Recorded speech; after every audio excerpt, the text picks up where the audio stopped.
দিনাজপুরের বোচাগঞ্জে শুক্রবার ২১শে ফেব্রুয়ারি আন্তর্জাতিক মাতৃভাষা ও মহান শহীদ দিবস উপলক্ষে উপজেলা প্রশাসন আয়োজিত কবিতা আবৃত্তি ও চিত্রাঙ্কন প্রতিযোগিতায় বিজয়ীদের পুরস্কার বিতরণ সম্পন্ন হয়েছে। বিকেল ৫টায় শ্বেতাবঞ্জ কেন্দ্রীয় শহীদ মিনার হতে এ পুরস্কার বিতরণ করা হয়। পুরস্কার বিতরণ উপলক্ষে আয়োজিত সংক্ষিপ্ত আলোচনা সভায় উপজেলা নির্বাহী অফিসার মোহাম্মদ মারুফ হাসান ভাষা শহীদ সালাম, রফিক জব্বার শফিকদের শ্রদ্ধা ভরে স্মরণ করে বলেন, তাদের আত্মত্যাগের বিনিময়ে আমরা বাংলা ভাষাকে পেয়েছি। ১৯৫২ সালে ভাষার জন্য বাঙালি জাতি সর্বপ্রথম রক্ত দিয়েছে।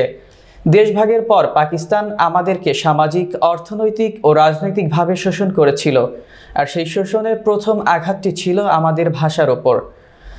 বাংলার আপামর জনগণ পাকিস্তানের সেই শাসন মেনে নেয়নি, তারা আন্দোলন করেছে। সেই আন্দোলনের ফলশ্রুতিতে ১৯৭১ সালে আমরা পাকিস্তানিদের পরাজিত করে স্বাধীনতা অর্জন করি। এ থেকে দীক্ষা নিয়ে সামাজিক, অর্থনৈতিক ও রাজনৈতিক অঙ্গনসহ যে কোনো ক্ষেত্রে যাতে বিন্দুমাত্র বৈষম্য না হয়, তারই ধারাবাহিকতায় আমরা জুলাই বিপ্লব দেখেছি। আমরা চাই না এ বাংলাদেশে কোথাও কোনো বৈষম্য হোক।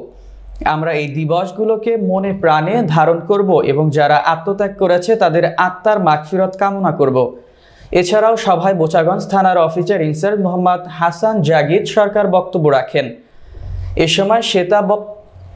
সময় শেতাবগঞ্জ প্রেস ক্লাবের সদস্য সচিব মোহাম্মদ শামসুল আলম, বৈষম্য বিরোধী ছাত্র আন্দোলনের শিক্ষার্থী মোহাম্মদ ফয়সাল মুস্তাক, জাতীয় নাগরিক কমিটির সদস্য মোহাম্মদ তফসির হাসান সহ সকল সরকারি কর্মকর্তা এ সভায় সুধীজন উপস্থিত ছিলেন। আজ ২১শে ফেব্রুয়ারি শহীদ দিবস, আন্তর্জাতিক মাতৃভাষা দিবস। গভীর শ্রদ্ধা ভরে স্মরণ করছি সালাম, বরকত, রফিক, জব্বার, শফিক সহ যারা ভাষা আন্দোলনে তাদের আত্মত্যাগের মাধ্যমে আমরা আমাদের মুখের ভাষা বাংলা ভাষাকে পেয়েছি।